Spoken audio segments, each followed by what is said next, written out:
Welcome back to Manageable Money, the channel where we break down finance and investing into something anyone can understand.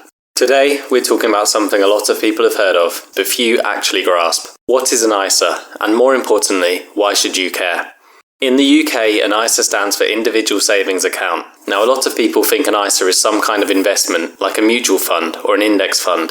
Here's the truth. An ISA is not an investment, it's a wrapper. Think of it like a tax-free container. You can put different things inside it, like cash, shares, bonds and funds. And the ISA protects whatever's inside from tax. So why do you want to put investments in this container rather than keep them outside of it? Well, an ISA itself doesn't change what the investment is, it just protects it.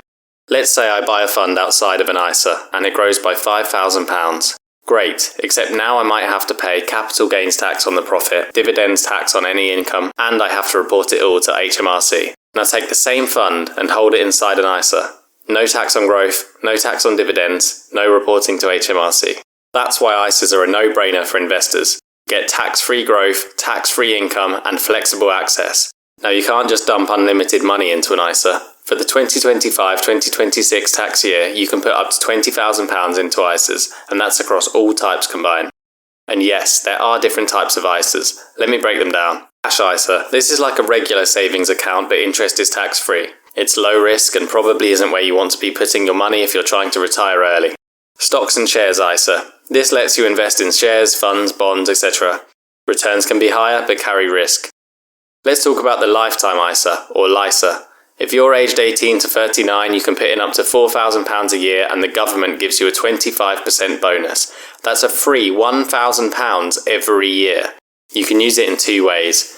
Buying your first home worth up to £450,000.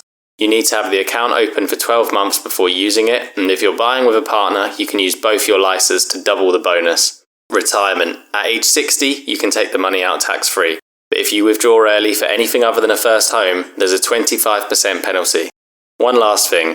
The £4,000 limit comes out of your total ISA allowance of £20,000. So if you max out your LISA, you've got £16,000 left for your stocks and shares ISA. There are a couple others, such as a junior ISA for children under 18, but I won't be touching on them today. Earlier, I said cash ISAs are low risk and stocks and shares ISAs can be high risk. So let's talk about that for a second.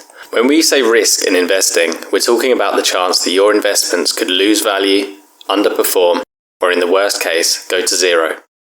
If you invest in a specific company and they crash, you might lose a lot or all of your money.